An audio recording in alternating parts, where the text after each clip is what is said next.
Yeah, I don't know how to take my picture off.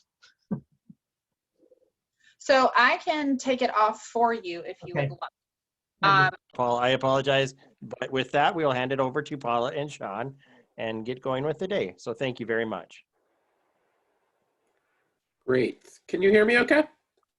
We can. Great. It's a miracle.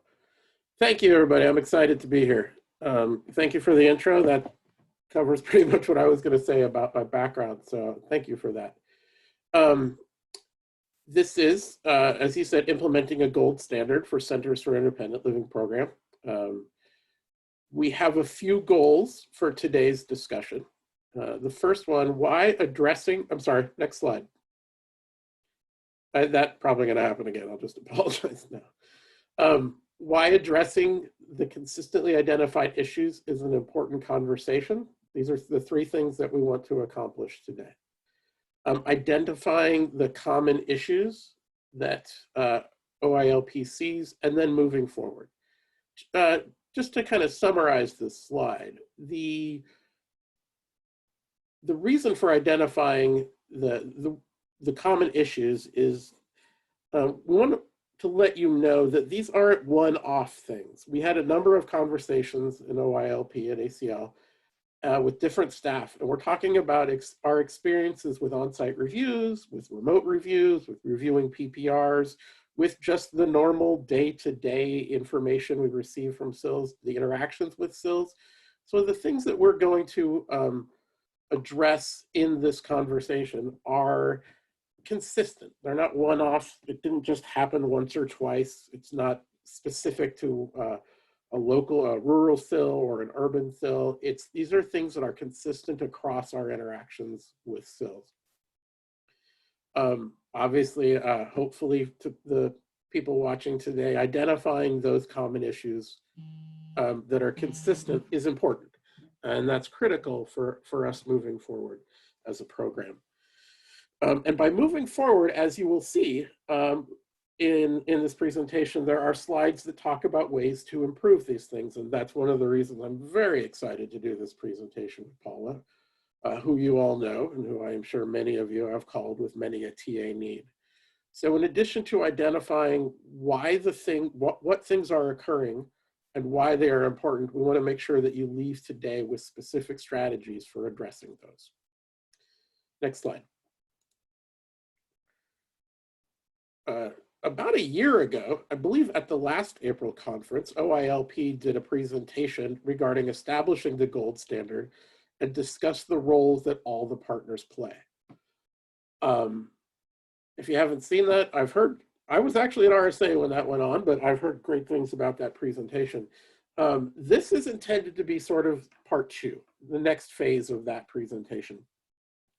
We're taking the lessons that OILP has learned through their role in the IO program and providing feedback about how to address those and how to move forward. One of the themes that you will hear throughout everything that I mentioned today, and Paula mentions, is that whether it's business acumen, which can be sort of globally defined as being good at your work, compliance with relevant law or regulation. Put in other words, money comes with rules. I've said a million times in my life that, you know, when I was 20, if I got a check from my grandmother for Christmas and didn't write a thank you note, my mom got all over me. So money comes with rules. But maximizing the performance is what happens when we try to be good at what we're doing and we comply with relevant law and regulation. We will be providing you multiple examples today of how these certain things we've identified are absolutely the law and regulation. They come with accepting the money. But more to the point, following these and the strategies you use to follow these things will help with performance. Will help you be able to serve more people with disabilities and do it better. And frankly, isn't that why we're all here? So standard, tie that all together, it's the gold, oh, sorry, next slide. If you tie that all together, you get the gold standard for the IL network and federal staff working together. That is the goal here. Great. Paula, did you want to chime in at all on any of that before we start off here? Yeah, I will just a couple of things. The first thing is notice the gold standard. This isn't just about compliance. We are going to talk about compliance because that's the foundation for this, but we're also going to talk about how to get past compliance to really superb services that we provide. So we want to make sure that we use these guidelines and these standards to do more than just the minimum. And I think that's real important. Another thing that's real important is to remember that we were involved in the development of the Rehabilitation Act and in all of its amendments since that first time, including what's called the standards that are actually in the Rehabilitation Act. And some of what Sean's going to be presenting as compliance information came from us, came from our input into those standards in the Rehabilitation Act. So this really is a partnership, and we really do want to see the network and the funder work together in order to make sure that really superb things are happening in our communities. Great. Thank you. That was perfect. A couple of housekeeping things. As noted, there is the question and answers box on the bottom that you can enter questions in. If we have time, we will try to address questions.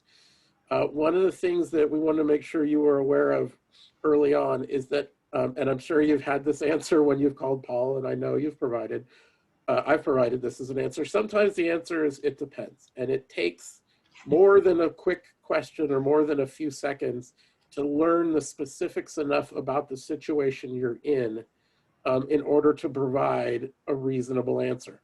And if we don't take, as professionals, if we don't take the time to learn those specifics, we end up giving bad advice, and we don't want to do that. So it's going to be difficult to answer specific questions that may or may not be still specific or situation specific, given the limited time and interaction of this platform. However, your project officers at ACL and Paula we're not going anywhere. So you still have that avenue to follow up. I'm not, if you do have questions or things you want to post, please feel free to do so. I just want to let you know that this might not be the best forum for those questions to be really thoroughly answered, and that Paul and I are very cognizant about providing good, professional, thorough answers, which require, questions, follow-up, feedback. So there you go. Okay, why are these issues important? This is kind of a quick summary slide before we go into the meat of the presentation. Are these legal requirements tied directly to the use of the funds? Yes, that is an unavoidable fact. More importantly, successful compliance with these issues and done so in a strategic way that Paula will talk about improves performance. Right? What do I mean by that? More efficient and effective services. If your services take less resources, happen quicker, it's not, that leaves more time and money and resources to do other things. It definitely will lead to easier and more productive resource development. Resource development is a required activity of CILs, and that's a unique thing in the federal funding world to have that as a requirement. We're working on some reports right now. Last year, I believe that the federal CIL program generated over $600 million from resource development. So clearly that is a big plus for this program. It also leads to clearer and stronger cases to funders and constituents. How do you prove to the people who rely on you and the people who fund you and the people who might want to fund you more that what you're doing is valuable? I think if we all sat in a room and talked, we could see value in the program, but how do you show that value to people who don't necessarily know much about IL? How do you bring them into the fold, so to speak? And to beat the dead horse here, but ultimately this all leads to what we are all here for, increased independence of people with disabilities. That is the goal for all of what we're doing. Next slide, please. So there's three, broadly speaking, categories of what we're talking about. And then so this is the overview for our areas of focus. As I mentioned before, these represent trends identified by OILP across all activities. Please keep in mind that this can look different in different CILs. PPR in a 3 funding source, $400,000 a year organization with 10 staff is going to be a different thing to do than a 25 funding source, $20 million, 125 staff thing. However, the requirements are the same and the underlying truths and requirements are the same for both. So please understand that we know that the specifics on this are going to vary from CIL to CIL. Some of these issues will apply to your CIL, some of them won't. Please don't take any of this for us to mean that all CILs are experiencing all of these problems. Yeah, and if I might add just something there, Scott, you know, sometimes people will ask me, how do you do this? And the answer is you decide that. You know, you're required to do all the core services, but how do you do peer support? Are your staff some of the peers, and do you have group meetings or one-to-one meetings, or do you have volunteers, or do you have, there's lots of different ways to approach those basic principles. So there's not just one way, as Scott was just saying, and your policies and your procedures are going to define what that is for your community. Right. Right. I can't tell you how many times I'm in meetings and people ask, so what are CILs like? I'm like, well, there's over 350 of them, and they're specifically targeted to provide services to their local communities. So they can look different. And that's frankly a strength of the program. And to keep in mind that in addition to being recipients of ACL and Rehab Act funds, you're also nonprofits. And sometimes there are laws and requirements for how you function that are tied to being a nonprofit. And you're often competing for funding against other nonprofits. Next slide, please. Here are the 3 areas of focus that we're going to talk about. Policies and procedures, the foundation of compliance and performance. Where is it written down? CIFs and ILPs, these are just the crux of what you do. It's where your effort and impact is first documented. We'll go into this in detail later. It's also your leading indicators for troubles. It's where you go to find out what you're really good at. Being good at CIFs and ILPs is just critical. And PPRs, your performance report, how you tell the world what you're good at. Not everybody's figured out yet what a CIF is, Sean, because they're still calling them CSRs sometimes. Consumer information files. I got to tell you, I was in the IL unit back when it was CSR and 704, and it took me 6 months of people interrupting me before I stopped. And you'll still hear them out there because habits are hard to break. Yes, thank you. So PPRs, your performance reports, and also a tool. All right, first, policies and procedures, thought question. You don't need to type this in the chat, but we want you to keep in mind, on a scale of 1 to 10, how effectively does your CIL integrate effective policies and procedures into CIL operations? 1, what are those? And 10, they form a clear and reasonable basis to support CIL operations, and all staff board are aware of and utilize our policies and procedures. Keep in mind, where do you think you are on that continuum? Next slide, please. Policies and procedures, why are they important? Good policies and procedures provide a legally compliant structure for CILs to act in an efficient manner. What does that mean? It means that you have it documented how you are going to function in any given thing, or in any given process, and that you've taken the time to do that in a way that you know is legally compliant. I'll give you an example. If not everybody in the office knows how to process a check, or if 10 people are doing it differently, not only is that not efficient because you're wasting time trying to figure out who's doing what, how, but it might not be compliant. So having good, solid policies and procedures are the foundation for being able to assure that those activities are taken, or at least be reasonably assured that they are being both efficient and they're happening the way they need to be happening. Policies and procedures should represent board and staff priorities.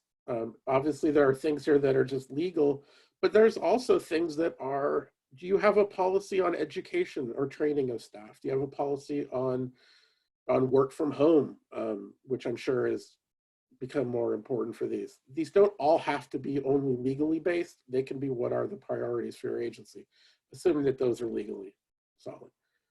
It demonstrates your commitment to accountability. I'm going to reference this thought probably 5 more times today, but imagine that you were a funder and you gave money or wanted to give money to an organization, and you learned that they didn't have solid policies and procedures around fundamental basic administration of the agency. Things like how they process checks,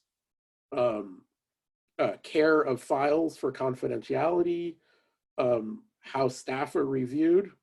If you're a funder and an organization doesn't have those things in place and they're not solid, you're less confident that's a good place for your money. I.e., you're demonstrating to funders that you want to be held accountable. Next slide, please. Kind of a reiteration here, but it leads to more efficient activities, meaning more resources available for services. John Wooden, Hall of Fame college basketball coach, said, if you don't have time to do it right, how are you going to have time to do it over? There you go. And you avoid common mistakes. You don't want to miss the little stuff. So, some common issues around policies and procedures. These are the things that we have seen. I'm sorry, next slide.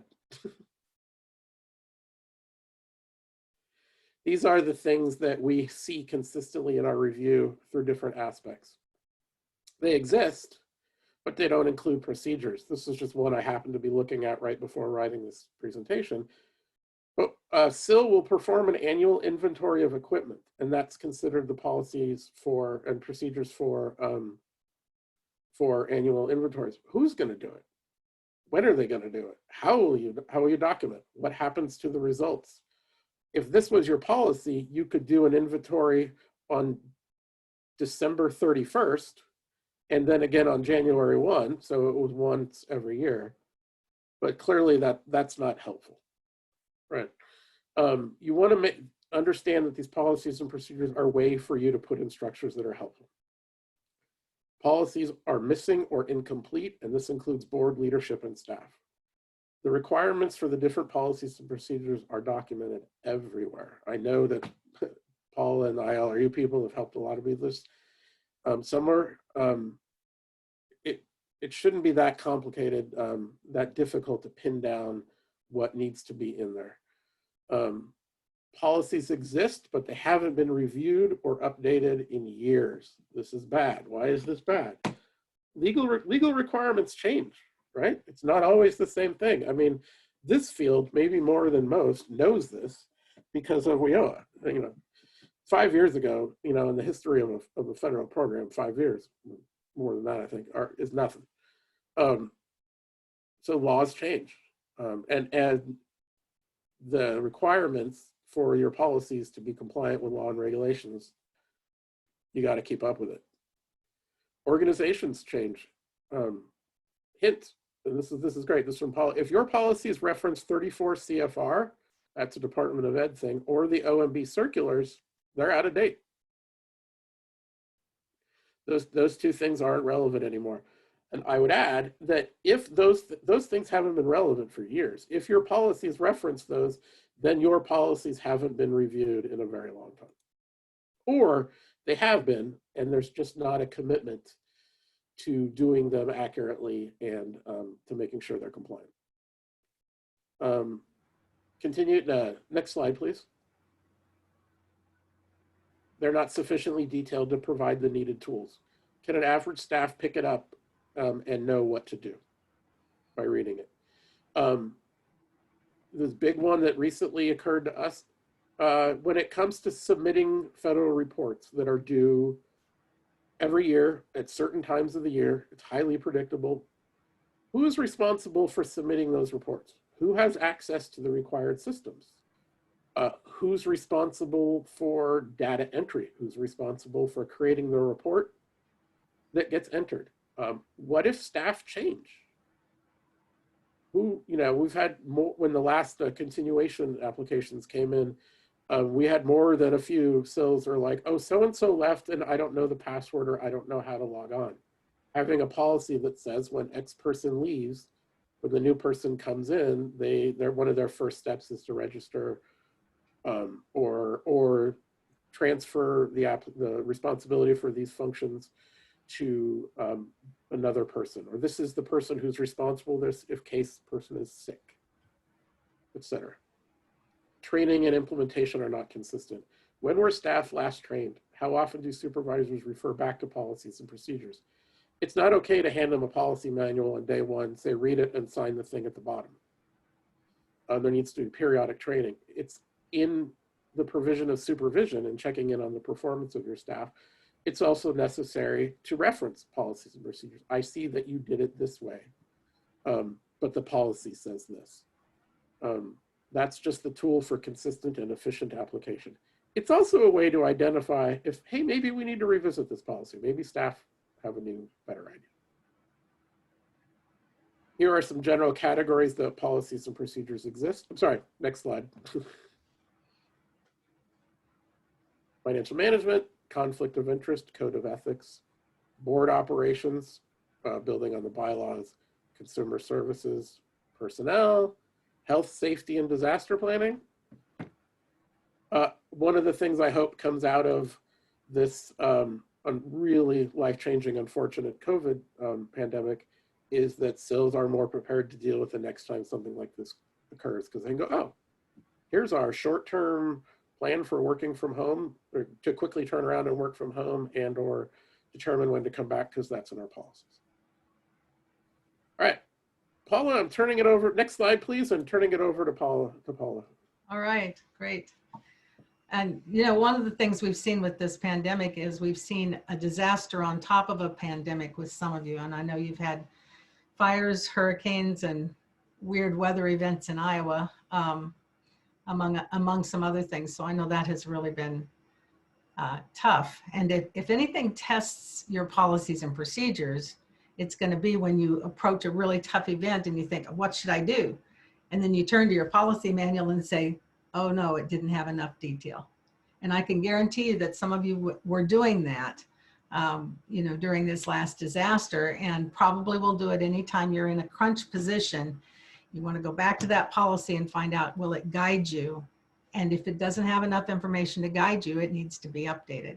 So it should really give you a kind of a constant framework within which your center operates, so that everybody's consistent, and so that you don't have to spend a lot of time each time something comes up deciding what your process is going to be. You have a process, and then that way you can tighten up what you're doing. You need to make sure that all your policies and procedures are reviewed at least annually, updated when you need to. But when I say review, I mean review. I don't mean somebody read them and they said, okay, they look okay. Because you really have to review them to say, okay, is this what we're doing? And if the answer is no, then the next step is, does it need to be changed, or do we just need to train everybody so we're doing it right? So you look at each policy with those two things in mind. Is it what we're doing? And if yes, good, probably stands. If not, what do you need to do? Change it or pitch it or do it? So you have to figure that out. And you want to involve the staff in that. So some of you are executive directors, not all of you are. I recognize a lot of names on that participant list, and it's great to see all of your participation here today. But the staff, besides the executive director, who actually implement the policies, are the people that you want to go over, you want to review them with. So you might do a lot of this at a staff meeting. You might pick, if you have a monthly staff meeting, you might pick a section of policies and procedures. You as the executive director go through them first, do a markup, take them to the full staff and say, okay, here's what we're thinking about changing these. Do you have any feedback for us? Because you're the ones who do this. So now you know what we're expecting. Is that make sense? And you're actually involving the people who have to follow those steps in your procedures, especially. Policies tend to be general enough that sometimes they'll stand. But the steps that you do to implement those policies change with titles, change with staff member changes, change with, you know, which location you're at. Is it different in in that other office? What are they called? Satellites. Is it different in a satellite than in your main office? So you need to kind of think through how each of these policies work. So we suggest the segment at every staff meeting is useful. Some of your policies may need board committee involvement. So you may want to have your finance committee go through your financial policies and procedures when you're ready to review those in a given year.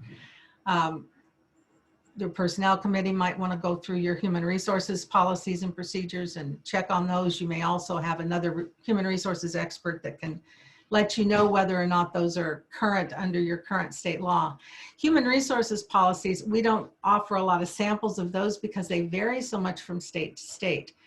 So you have state law on top of the federal law that really impacts in that area. So your review may include having some of the you know, experts in human resources law do a review for you periodically as well. I know that there are some payroll companies that will provide advice about human resources law as an extra service that they provide. And I think sometimes there are nonprofit organizations that will also provide sample policies for your state. So look for some of those resources to make sure that those are current, because you may need that specific kind of information that's state specific. With some of these policies, we can offer you samples. We have samples of the financial policies, but your procedures are still going to have to be very specific to you. So you just can't lift a sample policy out of something I send you an email or something you get off our website and say, oh good, now we have a conflict of interest policy. Because your conflict of interest policy is going to have steps that are specific to your organization. So you want to make sure that you've reviewed it and that the steps make sense for the people who are involved. Some of these policies, again, have a conflict of interest policy. You might apply both to board and management, for example. So that's the kind of thing that you would want to keep in mind as you go through. So also, how does your board address policy and procedure? Now, we often speak of a policy board, but we also say that the executive director is responsible for day-to-day operations.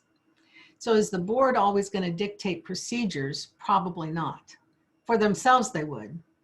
And they would probably approve the overall policy all the way through your policy manual. But when it comes to your procedures that are step-by-step, the duties of individual staff persons, the duties of a specific job description, those are things that typically the executive director and the staff would work out. So maybe that's the case, but you need to know, does a board approve all your policies and procedures or don't they? And you need to have that clear between the executive director and the board. Who writes your policies? Who approves your policies? And who approves your procedures? So make sure you know the answer to those questions, because this annual review of policies is only one part, right? You've got the original creation of the policies, and then you've also got the work that's done to approve any changes. So make sure that you know how that's done and you have a policy about policies. And I don't know if you have some other ideas. If you type something in the chat that you do related to strategies to improve your policies and procedures, we'd be glad to see those ideas. But if you just think about, okay, we need to regularly review them. I strongly say every policy every year. Don't have to do them all at once. You can. Don't have to do them all at once, but you ought to look at every policy every year and know whether or not you're following it. Okay, next slide. I think it's back to you, Sean.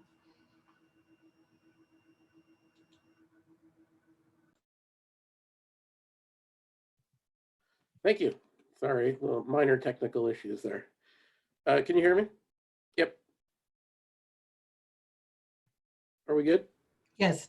Okay, great. Sorry, I had my video off for a second. Great, thank you, Paul. That was super helpful.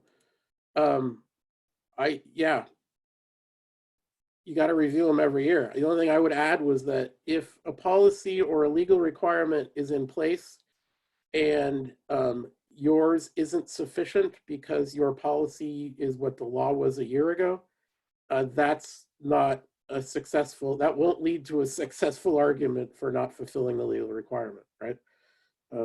It's an ongoing responsibility. All right, next slide, please. Oh, you're there. Sorry, you were there. Great. It's kind of our initial thought question slides. On a scale of 1 to 10, how sure are you that information gathered from CIFs, I was looking at the chat, I'm glad I'm not the only one, i.e. what used to be called CSRs and ILPs, represents a full and accurate picture of your consumer needs and CIL impact? 1 would be next question, please, and 10, 100%. Next slide, please. Why are these important? CIFs and especially ILPs represent the direct information on consumer goals, CIL responses to these needs, i.e. the services, and the outcomes achieved. This is literally where you document where the rubber is meeting the road. This is a treasure trove of data to make decisions on improving performance, right? But only if the information is timely and accurate. I can't express enough that how valuable this is a resource, this should be as a resource for you about what's going on in the day-to-day world of your consumers and the services that you're providing to them to help them reach their IL goals. But you know, if you went to the doctor and he gave you advice, but it turned out to be wrong, that's not good data. There has to be a commitment to putting in the structures necessary for it to be accurate. So this is also a critical resource in developing funds. If you're at a meeting or you read a funding announcement and it says that, hey, we're the county organization for people with disability wants to provide funds to achieve the following outcomes, your ability to quickly and accurately respond to that by saying, oh, look, in the last 6 months, we served this many people with that concern and these were the outcomes, is super critical in your ability to convince those funders that, hey, we can do that. We can provide that service and we'd love to partner with you and receive the funds. Next slide, please.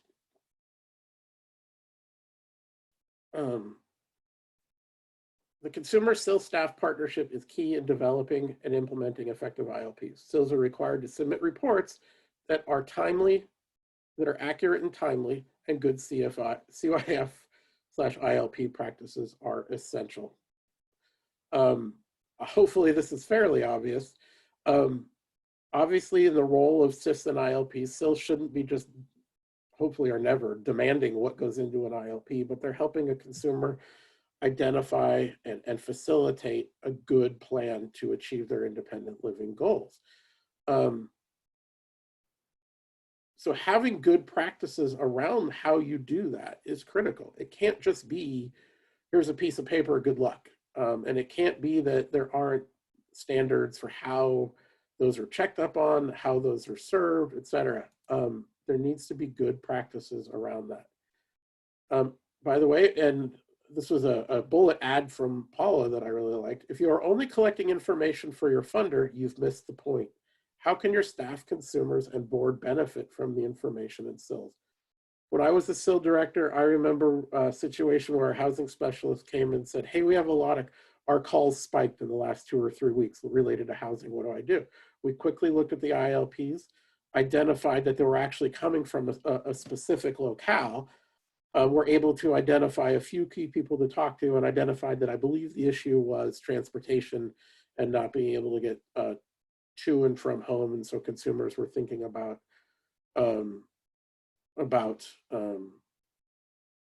having to move. And so we were able to address it through the transportation. That was because we had good, timely, and accurate ILP data. There are any number of things that are collected in CIFs and ILPs that as staff and board can say, hey, let's have the ability to look at this. Let's make sure that we can check these quickly if we need to. Next slide, please. Long gaps, this is something we see consistently. Long gaps, occasionally more than a year, between documented contacts with consumers. It's okay to discharge consumers when they meet their goal. You can reopen them the next day if you need to, but you must be able to show attempts to contact them, offers to continue to assist them. We routinely see that there are no internal processes or training to assure staff are proceeding in a consistent manner that meets staff. They're just, it's consistent.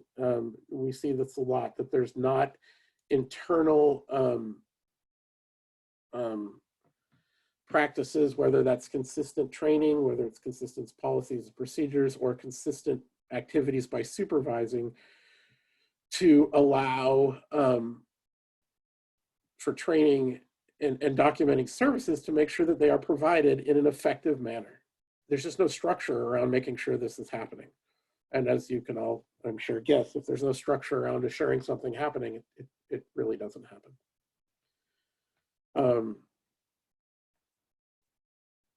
So, okay, next slide, please. Common issues. Lack of methods to validate the numbers reported out of ILPs, including those used to meet federal requirements. You want to be able to prove to funders that, and to outside partners, what you're doing, show your value, show your impact, but it's got to be accurate. It's bad if you can't respond to that funding announcement that I mentioned earlier. It's worse, or maybe at least as bad, if you respond to it, get the money, and then it turns out the numbers you reported are wrong. So there has to be methods in place to validate the numbers reported out. How do you know this is true? Do you occasionally spot check them? Do you occasionally sample 20 or 30 ILPs to see if they match the numbers reported into your system? Also, we routinely don't see documentation that the CILs are looking at more than just the issue presented. What contributed to it? What are the background issues that contribute to this? And once again, not using the information to drive activities. How is that? There's so much information there. How are we using that information to make the agency better?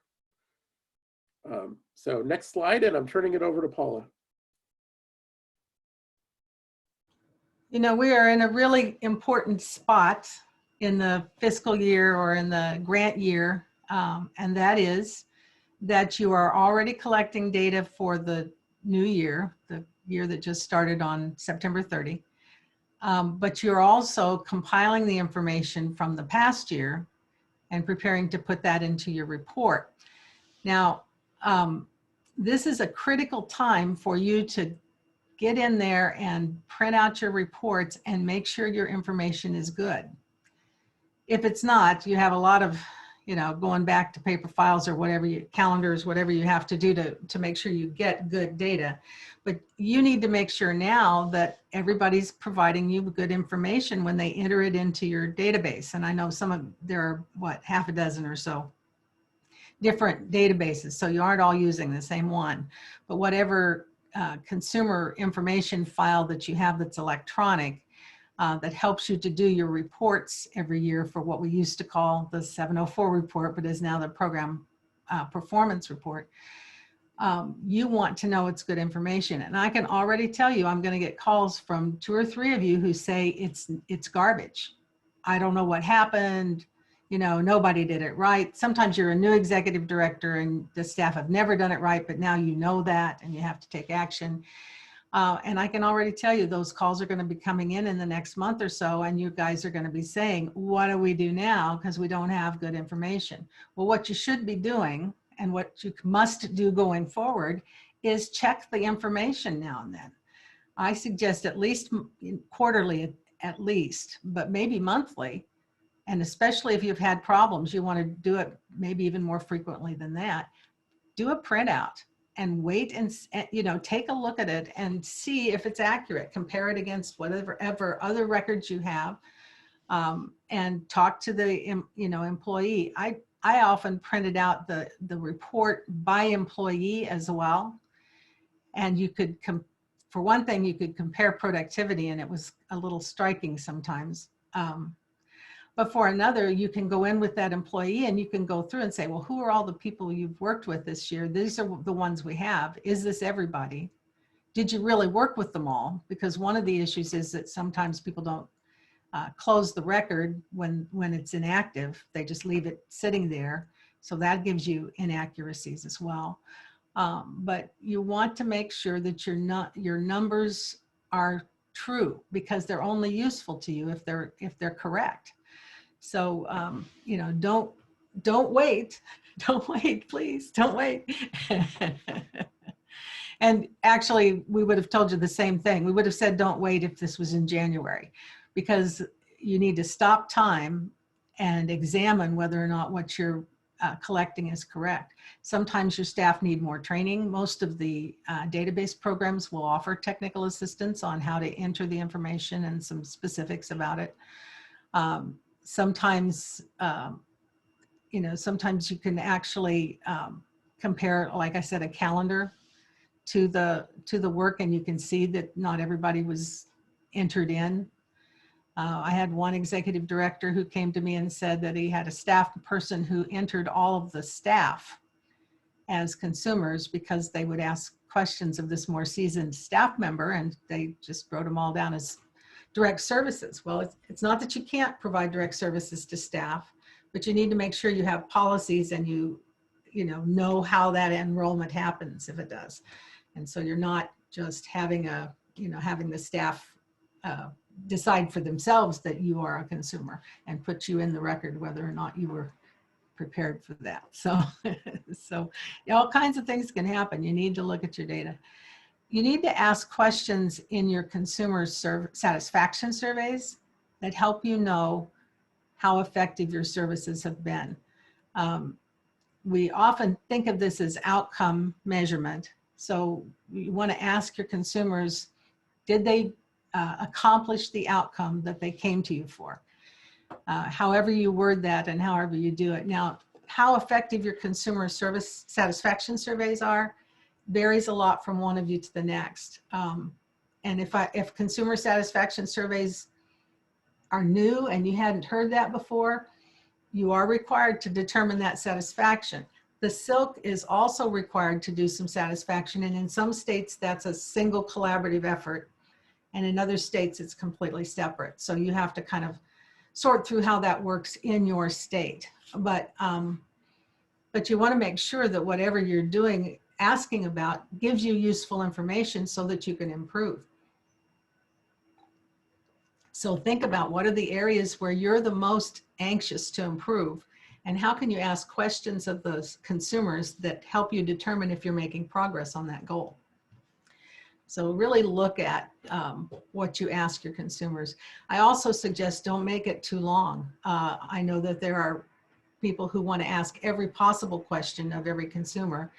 And if you do that, you won't get a good return rate. You won't have a meaningful return rate. It's not going to be enough to tell you anything. And if you keep it shorter, maybe you'll do multiple surveys through the year, keep it shorter.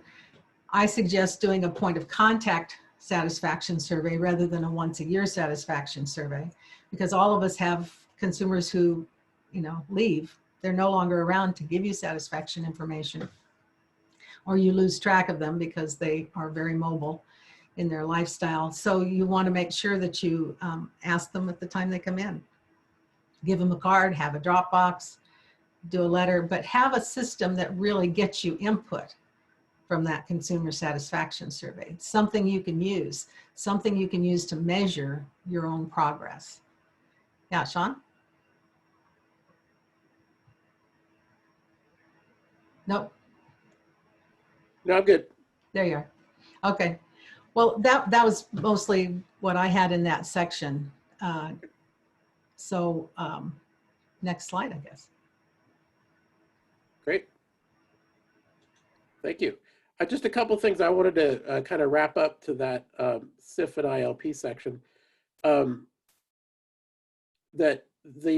Imagine the ILPs and the CIFs collectively, and we're going to get into PPRs next, are a good indication of your workload. I mean, if you think that you have 100 open ILPs right now, that's an indication of how much staffing you need.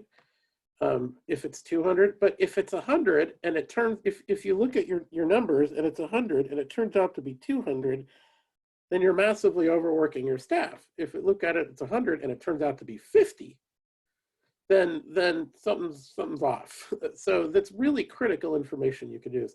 The last thing I wanted to bring up, and I'll just go over this quickly, but IL is a little unique in the universe, especially if you look at things like school districts and voc rehab, but there are not a lot of legal requirements around the CIFs and the ILPs. I do wanted to bring a couple to your attention though.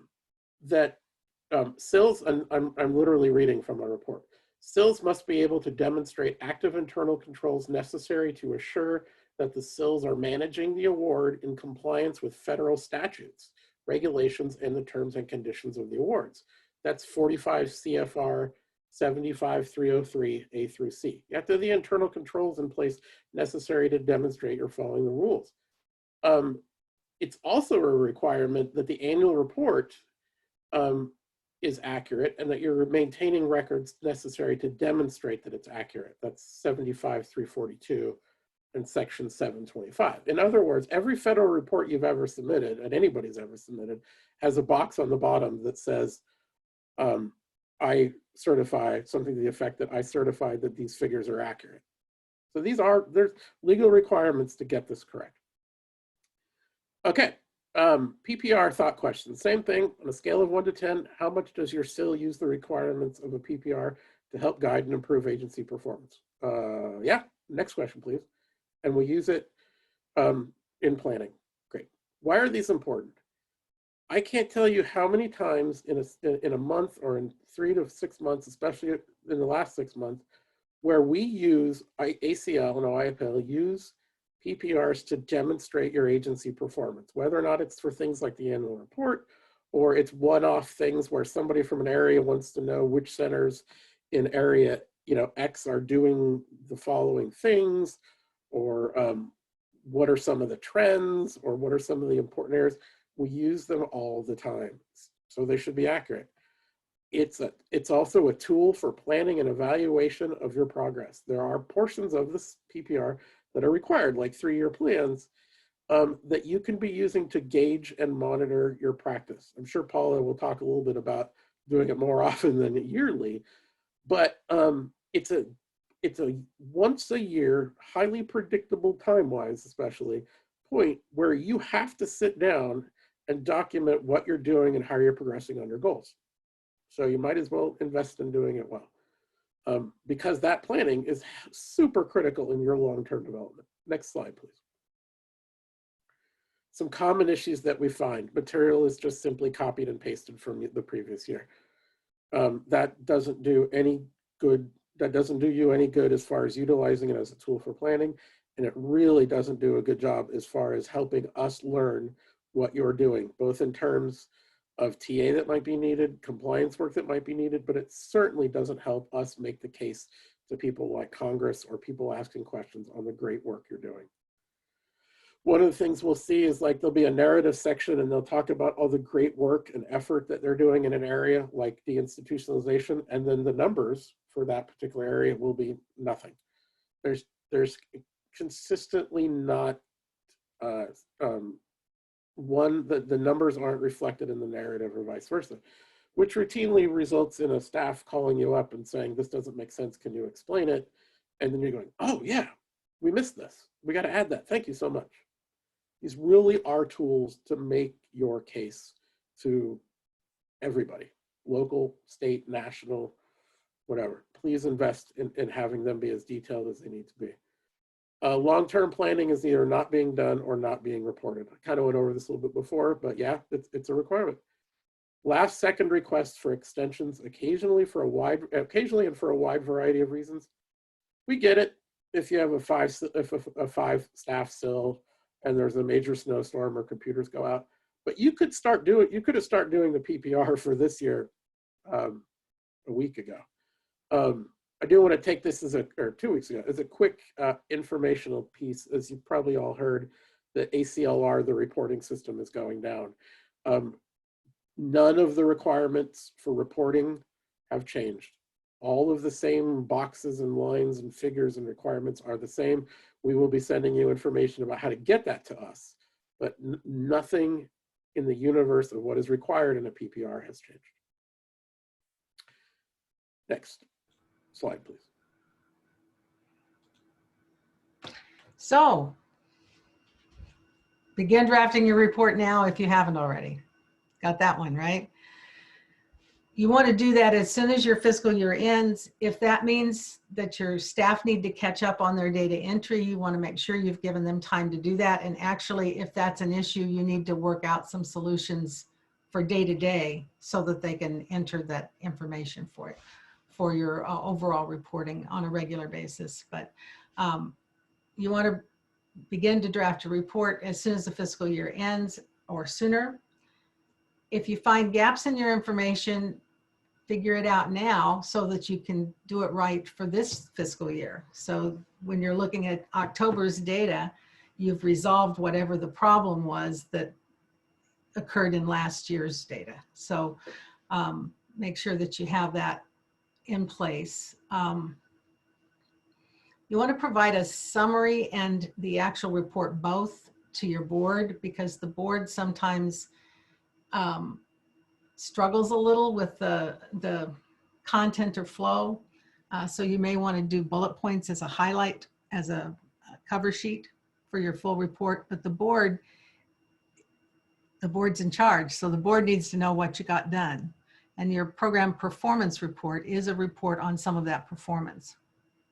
Now, a lot of that is related to consumer goals, and Brittany had a really good point in the chat.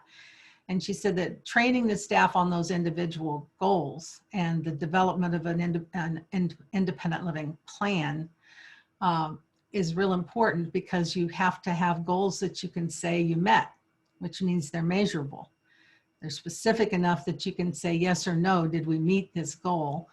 It has to be realistic. It has to be time dated so it keeps you moving towards that goal. And one of the reasons that sometimes you don't close cases is you wrote too broad a goal and people drifted away and it's probably never going to happen. The target date was too far out there and the person hasn't stuck with you as a center. So as you look at all the different possible reasons why people aren't making progress, some of them are related to how well you and they developed those goals. So make sure the goals are meaningful to the person, that it's what they're saying they want, but also that they're specific enough that you can tell yes or no, we met it. And your timeframes are not too far out in the future so that you can see some progress on that. You have two kinds of goals. You have the individual goals of the consumer, but I know we've mentioned it a couple of times, but I'm going to mention it again, and that's that required 3-year plan. So you are required to have a 3-year plan and a 3-year financial plan, which would be like a long-term budget. You know, you're looking at what you believe is going to happen over the next few years. And you're going to have that plan in place so that you can report on it at the end of the year. If you don't currently have such a plan, and I know some of you don't, I know what some of you have been doing is just making up your own goals and sticking them in there because you don't have an organized plan. If you don't have a plan, you need to step back and say, okay, how are we going to do strategic planning? It's a little bit of a challenge in a pandemic. What's it going to look like? Can we do it by Zoom? Can we do it over multiple days instead of all in one weekend, which might be how you've done it in the past? Or if you haven't done it, you need to. And typically that involves board and staff. Maybe not all at the same time and maybe not all with the same tasks, but everybody has input into what that plan looks like. So make sure that you have that plan. That plan also gives you something to report to your board about, right, on a regular basis. And I've seen and been very impressed with executive directors who make their executive director report specifically flow out of that plan. So they'll, they do their director report under, goal number 1 from the plan, and then report what happened in that area, because it should be a working plan. A plan shouldn't just be words on paper stuck in the back of your bookcase that you drag out when it's time to do your PPR. The plan should be a working plan that's going all of the time. So you want to make sure that you have that in place. And then think about how you can use that information. You have good information if you do it right. You have good data on how many people you served and what the circumstances were around their services. You know some things about the accomplishment of goals and what types of goals people have. Use that information and think about how you can use it to reach out. Outreach and resource development, both are going to flow from having good, solid information and being able to show that you're effective in what you do and what you're, accomplishing within your mission. So, other strategies related to this issue, if anybody has some. I do think we're almost out of time. And we're almost done. So, I'm happy to, if anybody has any final chat questions or anything you want to throw in there, anything else we can talk about. I just want to thank April. I have a little bit of an understanding of what it takes to put on something like this. I can't imagine the hecticness of training this to virtual. So thank you. ACL will continue and are interested in continuing these dialogues. As we said earlier, this is about helping people with disabilities become independent. And hopefully the information you heard today from me and especially from Paula can help us move that along. And that is the goal. So Paula, any final words? Just that it's really good to be working with ACL as a partner in this. And I think if you haven't all done this before, the comp system, we have links to it on our website. You can go directly to ACL's website to see it. That is the performance compliance instrument that's being used. And you can apply it yourself. You can challenge yourself to do all of the things that that show your effectiveness well. And that instrument is a really good tool for building your own competence and thinking about how you would like to meet the requirements. So don't hesitate to take a look at it. Yeah, we are not hiding the requirements. They are literally in there in forms and bullets. And as I said earlier, the requirements of all these different sections are spelled out in areas. And we're very fortunate to have somebody like Paula who can help step you through those stuff. And don't hesitate to reach out to your project officer as well. And We do work together. Yes, absolutely. And help us spread the word of the good work you're doing with better CIFs and ILPs and PPRs. That helps us share with the world the work that you're doing. And I think with that, we're finished. Yep. All right, great. Thank you everybody for joining us. If you will just take time when you get off today to fill out the evaluation. Thank you both. This was great information. Thank you. Bye-bye. Thank you.